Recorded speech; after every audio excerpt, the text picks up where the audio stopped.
നമസ്കാരം മലയാളി വാർത്തയിലേക്ക് സ്വാഗതം. ആഗോള അയ്യപ്പ സംഗമം അതിന്റെ പേരിൽ പിണറായി സർക്കാർ നടത്തിയ ധൂർത്ത് ഏകദേശം 11 കോടിയോളം രൂപ അത്തരത്തിൽ നഷ്ടപ്പെട്ടിരിക്കുന്നു എന്നുള്ള വിവരങ്ങളാണ് പുറത്തുവരുന്നത്. ഞാനും എൻ്റെ ഫുൾ ഫിഗറും എന്ന് പറയുന്നത് പോലെയാണ് പിണറായി സർക്കാരിന്റെ ഓരോ നയങ്ങളും എന്നത് പല ഇത്തരത്തിലുള്ള ധൂർത്ത് കണക്കുകൾ പുറത്തു വരുമ്പോഴും പരിഹാസമായിട്ട് പൊതുജനങ്ങളിൽ നിന്ന് പറയാറുണ്ട്. അത്തരത്തിൽ നോക്കുമ്പോൾ പലപ്പോഴും പിണറായിസം നടത്തുന്നത് എന്താണ്? സ്വന്തം ഇഷ്ടക്കാർക്ക് വേണ്ടിയുള്ള ഓരോ പ്രവർത്തനങ്ങൾ, ഓരോ പരിപാടികൾ സംഘടിപ്പിക്കുന്നു. അതിൻ്റെ ടെൻഡറും മറ്റു കാര്യങ്ങളും ഒക്കെ സ്വന്തം കൂട്ടർക്ക് വേണ്ടി കണക്ക് മുഖേന നൽകുന്ന രീതികളടക്കം പിണറായി സർക്കാരിൻ്റെ ഒരു സവിശേഷതയായിട്ട് ഇപ്പോൾ പരാമർശിക്കപ്പെടാറുണ്ട്. അത്തരം സവിശേഷതകളിൽ ഏറ്റവും പ്രധാനപ്പെട്ട പങ്ക് വഹിക്കുന്നത് ഊരാളുങ്കൽ എന്നുള്ളത് തന്നെയാണ്. ഊരാളുങ്കൽ സൊസൈറ്റിയിൽ പെടുന്ന ഓരോ സഖാക്കന്മാർക്കും അവരുടെ ജോലി ഉറപ്പ് നൽകുക എന്നുള്ളതിന് വേണ്ടിയാണ് പലപ്പോഴും പിണറായി സർക്കാർ സംസ്ഥാന സർക്കാരിന്റെ പദ്ധതികളും പരിപാടികളും ഒക്കെ ഊരാളുങ്കലിനെ ഏൽപ്പിക്കുന്നത് എന്നുള്ള വിമർശനങ്ങൾ നിൽക്കുന്നുണ്ട്. ആഗോള അയ്യപ്പ സംഗമം നടന്ന സമയത്തും ഇതേ രീതിയിൽ ഊരാളുങ്കലിനെ ചില കാര്യങ്ങൾ മേൽനോട്ടത്തിന് നിർത്തി എന്നുള്ള രീതിയിൽ ഒരു വിമർശനം വന്നിട്ടുണ്ട്. ഊരാളുങ്കലിന് ഈ കണക്കിൽ വലിയൊരു തുക പൊതുഖജനാവിൽ നിന്ന് നൽകേണ്ടി വരുന്ന സാഹചര്യം ഉണ്ടാകുമെന്നതടക്കമുള്ള സൂചനകൾ പുറത്തു വരുമ്പോൾ ഇപ്പോഴിതാ ആഗോള അയ്യപ്പ സംഗമത്തിലെ ഊരാളുങ്കലിന്റെ പങ്ക് വ്യക്തമാകുന്ന റിപ്പോർട്ടുകൾ പുറത്തു വന്നിരിക്കുകയാണ്. ആഗോള അയ്യപ്പ സംഗമത്തിലെ നടത്തിപ്പ് ചുമതല ഊരാളുങ്കലിന്റെ മേൽനോട്ടത്തിലുള്ള സ്ഥാപനത്തിന് നൽകാൻ നേരത്തെ നിശ്ചയിച്ചിരുന്നതായ ആലോചനാ യോഗത്തിൽ മിനിറ്റ്സ് വ്യക്തമാക്കുന്നു എന്നുള്ളതാണ് ഇപ്പോൾ പുറത്തുവരുന്ന റിപ്പോർട്ടുകൾ. പരിപാടി സംഘടിപ്പിക്കുന്നതിന് പ്രതിനിധികൾ താമസം, ഭക്ഷണം, ഗതാഗതം എന്നിവ ഏർപ്പെടുത്തുന്നതിന് മറ്റുള്ള ഇവന്റ് മാനേജ്മെന്റ് പ്രവർത്തനങ്ങൾക്കുമായി കൊല്ലം ചവറ കേന്ദ്രമായി പ്രവർത്തിക്കുന്ന Indian institute of infrastructure and construction, അതായത് ഈ ഊരാളുങ്കൽ നിയന്ത്രണത്തിലുള്ള IIIC എന്ന സ്ഥാപനത്തിനെ ചുമതലപ്പെടുത്തിയിരുന്നു എന്നുള്ളതാണ് സൂചന. ഊരാളുങ്കൽ സൊസൈറ്റി അക്രഡിറ്റന്റ് ഏജൻസി ആയതിനാൽ ടെൻഡർ ഇല്ലാതെയാണ് കരാർ നൽകിയിരിക്കുന്നത് എന്നുള്ളതും വ്യക്തമാക്കുന്നു. ഇതിനാലാണ് AIICക്ക് കരാർ നൽകിയത് തീരുമാനം മുൻകൂട്ടി എടുക്കുകയും ആലോചനാ യോഗത്തിൽ അവതരിപ്പിക്കുകയും ചെയ്തതെന്നാണ് ഇപ്പോൾ സർക്കാർ വിശദീകരണം. 2025 ഓഗസ്റ്റ് 7 തിരുവനന്തപുരം തൈക്കാട് ഗവൺമെന്റ് ഹൗസിൽ വെച്ചായിരുന്നു മിക്കവാറും ഇത്തരത്തിൽ എല്ലാ സർക്കാർ വകുപ്പുകളുടെയും യോഗങ്ങൾ വിളിച്ചു ചേർത്തിരുന്നത്. വകുപ്പുകളുടെ തലപ്പത്തുള്ള ഉദ്യോഗസ്ഥർ തന്നെയാണ് ഇത്തരത്തിൽ ഇവിടെ യോഗത്തിനെത്തിയതെന്നും പുറത്തുവരുന്ന റിപ്പോർട്ടുകൾ വ്യക്തമാക്കുന്നു. ദേവസ്വം മന്ത്രി VN വാസവന്റെ അധ്യക്ഷതയിലുള്ള യോഗത്തിൽ മന്ത്രിമാരായ സജി ചെറിയാൻ, മുഹമ്മദ് റിയാസ് എന്നിവരും പത്തനംതിട്ട ജില്ലയിലെ MLA-മാരും ജില്ലയുമായി അതിർത്തി പങ്കിടുന്ന മണ്ഡലങ്ങളിലെ MLA-മാരും ദേവസ്വം ബോർഡ് ഭാരവാഹികളും പങ്കെടുത്തു എന്നാണ് സൂചന. ദേവസ്വം ബോർഡാണ് അയ്യപ്പ സംഗമം നടത്തുന്നതെന്നാണ് പറഞ്ഞിരുന്നത് എങ്കിലും ആലോചനാ യോഗം വിളിച്ചത് സർക്കാർ ആയിരുന്നു എന്നത് ഇവിടെ ശ്രദ്ധേയമാണ്. യോഗത്തിൽ ഉപസംഹാര പ്രസംഗം നടത്തിയത് ദേവസ്വം മന്ത്രി VN വാസവൻ എന്നാണ് സൂചനകൾ. VN വാസവൻ യോഗത്തിന് മുൻപാകെ നിർദ്ദേശങ്ങൾ അഥവാ നടപടികൾ വെക്കുകയും അത് ഐക്യകണ്ഠേന അംഗീകരിക്കുകയുമായിരുന്നു എന്നും മിനിറ്റ്സിലൂടെ വ്യക്തമാകുന്നുണ്ട്.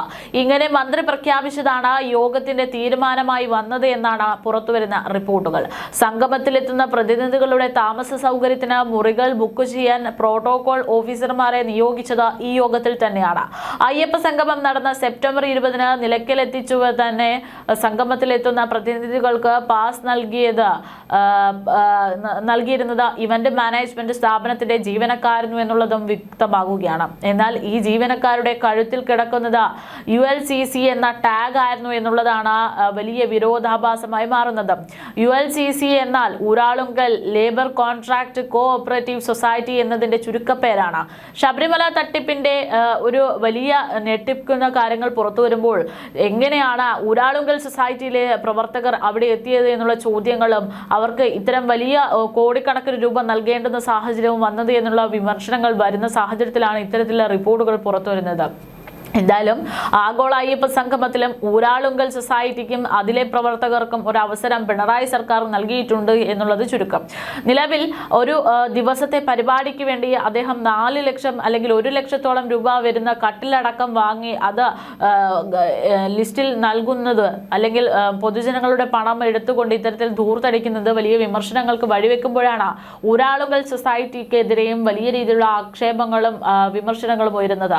ഈ കുറച്ച് ദിവസം ദിവസങ്ങൾക്ക് മുമ്പ് കെ എം ഷാജി, മുസ്ലിം ലീഗ് നേതാവായിട്ടുള്ള കെ എം ഷാജിയും ശബരിമല തട്ടിപ്പും ശബരിമലയിലെ ആഗോള അയ്യപ്പ സംഗമത്തിൽ ഊരാളുങ്കൽ സൊസൈറ്റിക്ക് നൽകിയിട്ടുള്ള അവസരങ്ങളും ഒക്കെ വലിയ രീതിയിൽ വിമർശിച്ചുകൊണ്ട് രംഗത്തെത്തിയിരുന്നു.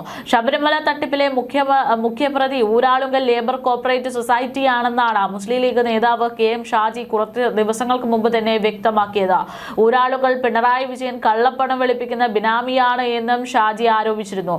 ഊരാളുകൾ കാരണം കേരളത്തിലെ കോൺട്രാക്ടർമാരെല്ലാം തകർന്നില്ലാതായെന്നും ഇതുമായി ബന്ധപ്പെട്ട് മുന്നേ നിയമസഭയിൽ പറഞ്ഞത് മുഖ്യമന്ത്രി നിഷേധിച്ചിട്ടില്ല എന്നുമാണ് അദ്ദേഹം കൂട്ടിച്ചേർക്കുന്നത്.